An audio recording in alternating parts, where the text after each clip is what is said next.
daawadayaal kusoo dhawaada barnaamijkan TV-ga Universal ugu talagalay inuu ku qaado dhiga siyaasadda Soomaaliyeed ee lagu wareysan doono madax kala duwan ee dunida caalamka ka kala timaada kuwaas oo dadka daneeya qadiyadda Soomaaliya haday ahaan lahayd dawladda Ingiriiska iyo haday ahaan lahayd dawladaha kaleba daba barnaamijkan ayaa waxa loogu magac daray Friends of Somalia waxaan doonaynaa hadii Ilaahay yiraahdo inaanu dadka Soomaaliyeed uga xaqabtirno dadweyne wadamada daneeya Soomaaliya ujeedooyinka ay u daneeyaan iyo ujeedada ay ka leeyihiin iyo waliba waxa qabadkooda ay qabtaan sidii loogu soo bandhigi lahaa isla mar ahaantaana loola xisaabtami lahaa dawladda Soomaaliya iyo waliba wadamada qalaad ee dhulka hooyo daneeya daba waa markii ugu horeysay ambassador Ingiriis oo soo booqday TV-ga Universal ambassador kaas oo si fiican u wada taqaanaan oo Neil Wigan ah oo asagu Soomaaliya ambassadorkeeda ilaa iyo waxaanu ka wareysan doonaa qadiyadda Soomaaliya haday ahaan lahayd dhinaca security-ga development-ga iyo waliba sidee mandeeq lagu helo dib ugu istaagi lahayd and I'm very grateful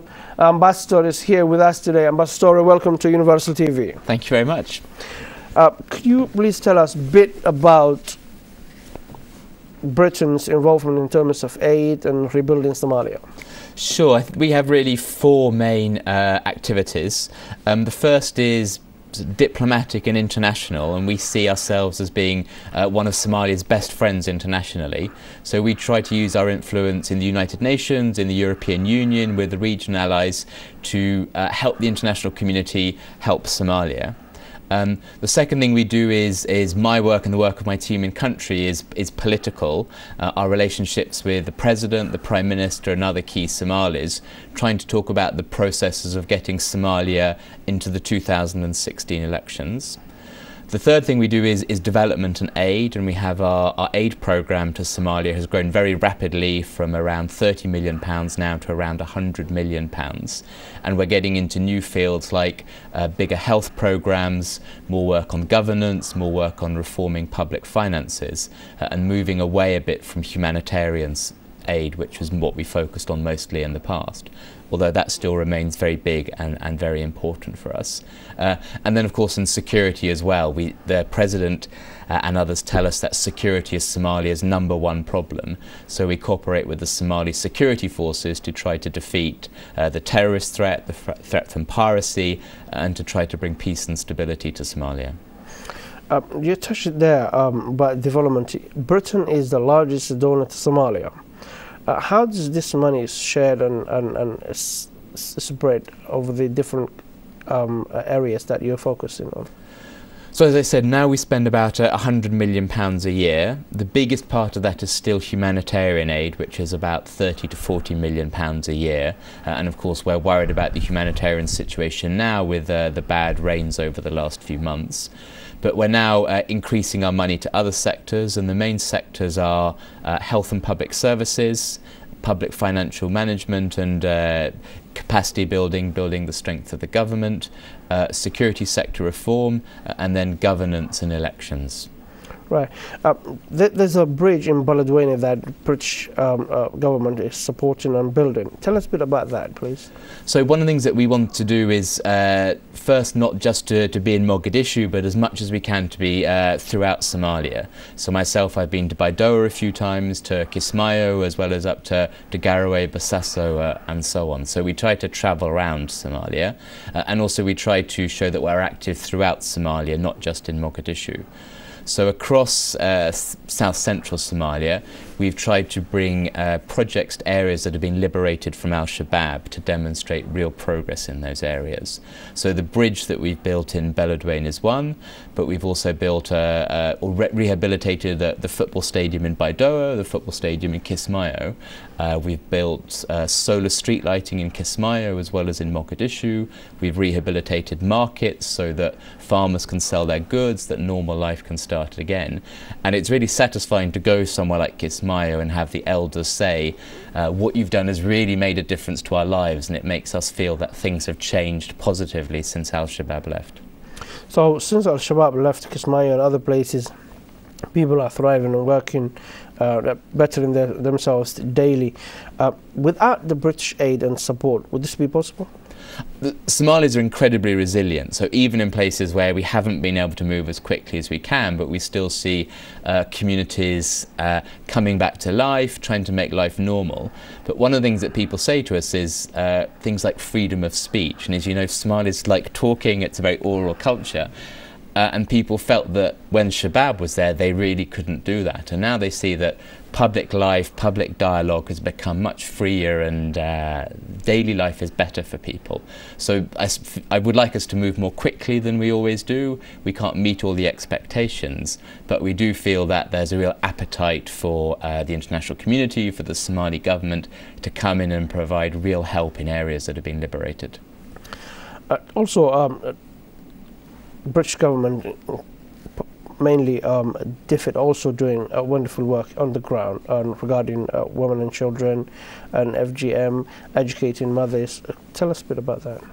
So this is, for DFID, this is a huge focus. They're really focused on improving the lives of women and girls, and we're doing this in different ways. So the new public health programs that we're running in places like Gedo will put a big emphasis on pregnant women, on babies, on making sure that women can give birth with a professional midwife there to look after them, and try to reduce the child mortality rate, which unfortunately is very high in Somalia. We're also trying to tackle issues like female genital mutilation, which is very problematic, and we're working at that both here in the UK but also in Somalia, trying to address that issue. And then the issue of sexual violence as well. And in June we held a worldwide summit on sexual violence, and we're delighted that Somalia was one of the showpiece countries. It announced a national action plan at that conference, and showed it was really willing to engage with the problem, not like some other countries to deny that there's a problem or to see this as criticism, but to say, yes, there is a problem and we really want to address this. So we'll now keep working with the Somali government, with women's organisations, to try to produce real progress. Right. In terms of rebuilding constitutions in Somalia, how much Britain is contributing in terms of aid and assistance? So we spend several £million a year on issues around governance and elections. So the amounts of money are quite small, but really these are Somali processes, and we don't want to try to dictate them or to put pressure, but more to provide, as the speaker said, advice and assistance. So if we will help renovate the building where the Constitutional Review Commission will work. We can provide some technical assistance through the UN or indirectly. And then we'll work here to try to bring better international coordination around supporting the election process, the political process, and so on. But for all that, it's vital that the key legislation, which is before Parliament now around the Independent National Election Commission, the Boundaries Commission and political parties, that needs to be passed so the international community and Britain can start to support the election process. Right. Haddii aan wax kaa weydiiyo arrimaha ku saabsan federalismka, mujtamac annagoo kale oo Soomaali ah oo isku diin ah, isku dhaqan ah, isku culture ah, sidee ayay suurtagal ku tahay ama suurtagal ma noqon karaa federalismka in uu maaragtay noqdo xal uu noqdo in society like ours, same culture, same language, almost everything same? Is federalism a way forward? Can it work? We believe that the Somali people made a very clear decision in 2012 that Somalia should be a federal state. That's a big change from the history of Siad Barre, when Somalia was a very centralised state. But we believe that the Somalis are clear that that's the only way of addressing the tensions of the civil war. What federalism will mean in Somalia, nobody really knows yet, and that process will happen over the next year, and we will provide support to that process. But again, that will be a political decision for Somalis to decide what suits them. And clearly here in Britain we have even 3 different models of federalism in the same country.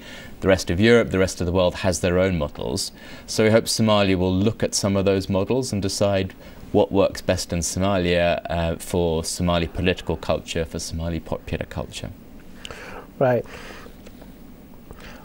haddii aanu eegno 2016 election ka soo socda oo dad fara badan oo ay hadal hayaan oo madaxweynuhu u ballan qaaday inuu dhici doono, sidee buu possible ku noqonayaa haddii ay waxyaalo fara badan oo sharciga uusan dhamaystirnayn dhibaatooyin kale fara badan dadka ay kala tabanayaan sidee arrintaas ku suurtagelisay 2016 election what are the obstacles that facing the government to do the 2016 election? An enormous range. I mean, first, as I said, Parliament needs to pass the key legislation or the work to get going can't happen. Secondly, there's security problems. Al-Shabaab still controls much of the countryside. So how do you do voter registration, campaigning, and then the vote itself in areas where there's still insecurity? You have an issue of voter education, with Somalia not having had elections really since the 1960s, and then all the logistics in a country as big as Somalia but with poor infrastructure of getting voter registration, how do you get the votes from the polling booths back to be counted and so on. So there are a lot of challenges. So I think we're realistic about that. We don't expect elections in 2016 to be perfect, but we want to see real progress since 2012 and a clear direction of travel to full one person, one vote elections everywhere in Somalia. Right. In terms of peace and reconciliation, what has been done on the ground? A lot. So you've had the creation of the interim Juba administration, which was very, very contested, but there's been a series of negotiations, of deals, including the recent reconciliation conference in Kismayo, to try to bring as many of the different clans and political groups together. We're seeing the same process beginning to happen in Baidoa in the southwest region, and again I was in Baidoa about a month ago talking to all the different political factions, different clan elders and so on, and it's going to be a messy process, a difficult process, but bit by bit the problems are being solved, and we hope that by the end of this year the federal map of Somalia will be completed, and that will then help with the federalism debate and the constitutional debate. And we're very pleased to see things like the visit of the Prime Minister to Puntland and the agreement signed between the federal government and the government of Puntland just last week. Right, I'll come to that in a minute, and I'm glad you touched it. Waa maxay ma noo qiixi kartaa meesha dowladda Ingiriisku ay ka taagan tahay midnimada ummadda Soomaaliya?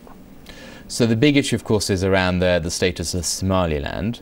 Our position on that is it's primarily for Somalis to reach an agreement amongst themselves about what the future status of Somaliland should be, and that internationally we would expect it to be the region, probably the African Union, which would be the first to recognise that political agreement. Right, but Britain has a role to play here. Britain recognized South Sudan, East Timor, and other countries around the world. Why not in Somaliland? 22 years of peace and stability, 2 successful elections, and Britain would not recognize. Why can Britain not recognize Somaliland to be an independent state from Somalia? So in those cases of South Sudan, of East Timor, there had been a political deal between all the parties, both the unit that wanted independence and the previous bigger state, and there'd been a political agreement, and it was only at that stage that we recognised. So again, we would expect that process to be followed as well. But we do have a very close historical relationship with Somaliland, and that's a very close real relationship today. So last week I was in Hargeisa.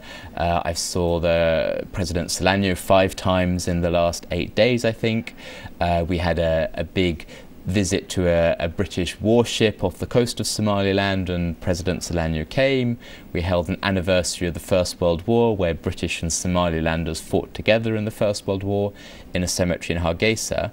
And then this week we held a big business conference for Somaliland in London. So we have a very close relationship with Somaliland. We will keep that going. But that's not to prejudge the political discussion, and our good relationship with Mogadishu is not at the expense of Somaliland, and our good relationship with Somaliland is not at the expense of our relationship with Mogadishu. dhowaan waxaa heshiis wada saxiixday Puntland iyo dowladda federaalka uu matalayay Prime Minister Cabdiweli. Aragtidaada ku wajahan arrintaas waa maxay? we think it's very positive. Puntland is the first of the federal states, and we think Puntland should in some ways lead the others. It has more experience, it has stronger institutions. So we really welcome a strong relationship between Puntland and the federal government, and we hope that this process will keep going and that the agreement will be fully implemented. Right. Ma jirtaa waxa aad ka warqabtid oo musuqmaasuqa oo dawladda federaalka Soomaaliya haysato aad ogtahay? So Somalia has a reputation for corruption. If you look at reports like Transparency International, they consistently say corruption, that Somalis themselves see corruption as being a huge problem. And the UN group of experts writes reports on Somalia, and it has highlighted the problem of corruption.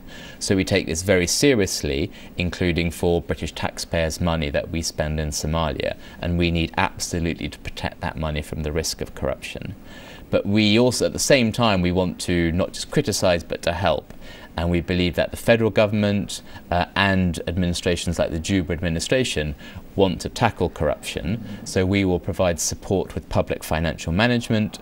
And in Mogadishu particularly, we support the work of the Financial Governance Committee, which has looked at contracts, at financial processes to try to improve Somalia's control of its public finances. waxaan ognahay siyaasadda Soomaaliya mar walba waxa isqabsada prime ministerka iyo madaxweynaha ayaa isqabsada horay filan Soomaalidu aragtay oo lagu daalay weeyaan maxaa waxaan keenay xalsas intee la egbad idinku u haysaan ama soo aad ka qaban kartaan? So we don't interfere in Somali internal politics, just as we don't interfere in internal politics everywhere. But as you say, that in the past, political instability has been very dangerous to Somalia. So we very much hope to see political stability.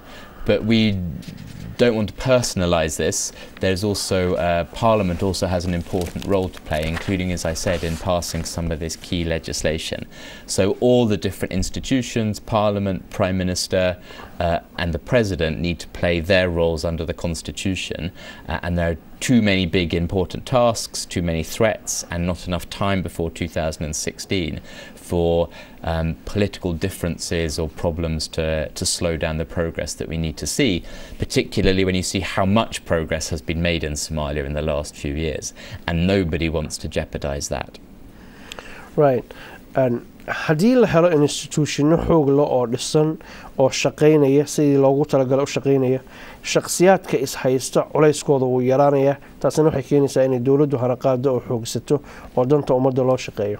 So we'd agree, and it's not just the constitution, but it's also institutions. Somali politics, as you know, has been very personal, and that's been quite disruptive at times. So we believe that the institutions really need support and to be built.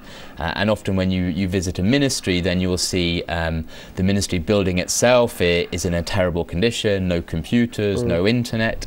We try to help with that in a few places. Often not many staff, and many of those staff not professionally equipped to do their jobs. So we understand the huge pressures that are on Somali politicians and the need to start to build up institutions so that personalities become less important. dhawaan waxaa la hadalhayaa inuu dhici doono bisha November oo nagu soo fool leh shirka weyn ee laga rajeynayo inuu ka dhici doono Copenhagen. Muxuu shirkaas kaga duwan yahay kuwii hore? So this conference is explicitly designed to follow on from the Brussels conference last year that set up the New Deal, and the New Deal pledged about $2.4 billion or £1.5 billion in aid, but also said how donors and Somalia would work together to make sure that aid is properly used to benefit the Somali people. And so the Copenhagen conference will be a one-year review to see what progress we've made and to agree what we need to do together to make that aid more effective and higher impact over the next years. Markastoo dunida caalamku ay ballan qaadaan inay Soomaaliya caawinayaan oo lacag siinayaan waxa dhacda lacagtaas inaysan imaanin ballan qaad kaasuna uusan si loogu talagalay u dhicinin maxaad garanti oo bixinaysaa in arrintaas aysan dhicinin? I think part of the problem is when you, at a conference, everybody wants to promise as much as they can and to end up with a very big overall figure, but that sometimes raises unrealistic expectations. So some of that money is money that will not be spent for some years to come. Some of it is money, for example, in humanitarian assistance, which is less visible. So one of the things that we're working with the Somali government to do is to identify exactly who promised how much, in what form, and are they meeting those obligations. And we're making a lot of progress in identifying that and seeing what's going well, what could go better. Also, we agreed to set up some new donor funds, and setting up those funds takes quite a long time to do, but once they are set up, that lets lots of donors put all their money into one fund instead of the government having to deal with lots of different separate programs. So it takes a bit of time, but we think and when we look at countries like Sierra Leone, where we've done similar things, we've seen that this can really work. So we just ask the Somali people for a little bit more patience. dhawaan waxaad tagtay Hargeysa iyo Barbara ayaa tagtay dabadeedna warbaahintu waxay sheegtay inaad tahay ambassadorka Soomaaliya iyo ambassadorka Somaliland. dadka aan la soconin ama aan fursad u helin su'aal ka weydiiyaan arrintan toos ah noo cadeyn kartaa ambassadorka cidda u tahay anagoo og profile-kaaga hayna. My title is Ambassador to Somalia. Until Somaliland is recognised as a separate country, an ambassador can only be an ambassador to a formally recognised country. That's the relationship that I have. But as I say, I visit Somaliland very regularly. We have a very close relationship with Somaliland, including on the development side, where DFID works very closely with the authorities there. So we strongly value the relationship with Somaliland. Absolutely. There's an election coming up in this country, 2015. Let's imagine if David Cameron does not get re-elected, would Britain still support Somalia?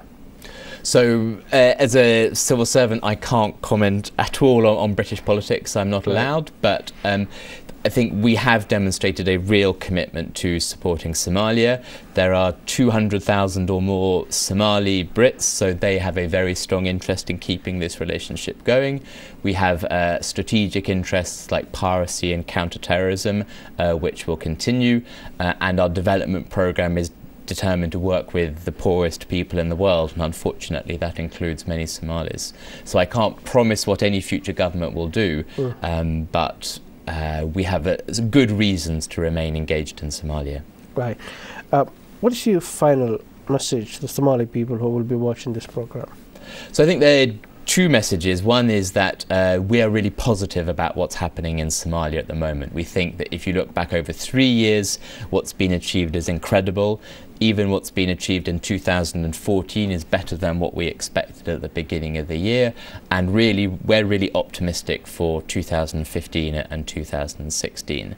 And the other message I'd like to give is particularly to British Somalis, to say how proud I am as the person who represents them of their commitment to Somalia, both the communities that I meet here in London, but also the diaspora who've come back to Somalia and who I meet everywhere I go in Somalia, in Mogadishu, in Hargeisa, in Garowe, individuals who are making a real contribution to rebuilding Somalia, and as their ambassador, that's something I'm very, very proud of. Pastor Wigan, thank you very much for being friends of Somalia. Grateful to you. Thank you.